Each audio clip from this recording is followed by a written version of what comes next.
جن لوگوں کو ہم نے کتاب عنایت کی ہے وہ اس کو ایسا پڑھتے ہیں جیسا اس کے پڑھنے کا حق ہے، یہی لوگ اس پر ایمان رکھتے ہیں، اور جو اس کو نہیں مانتے وہی خسارہ پانے والے ہیں۔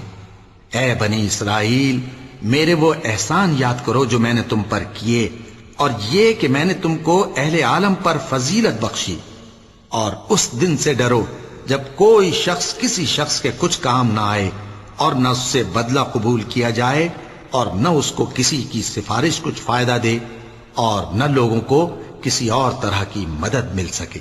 اور جب ابراہیم کی اس کے پروردگار نے چند باتوں میں آزمائش کی تو وہ ان میں پورے اترے۔ فرمایا کہ میں تم کو لوگوں کا پیشوا بناؤں گا۔ انہوں نے کہا کہ پروردگار، میری اولاد میں سے بھی پیشوا بنائیو۔ فرمایا کہ میرا قول و قرار ظالموں کے لیے نہیں ہوا کرتا۔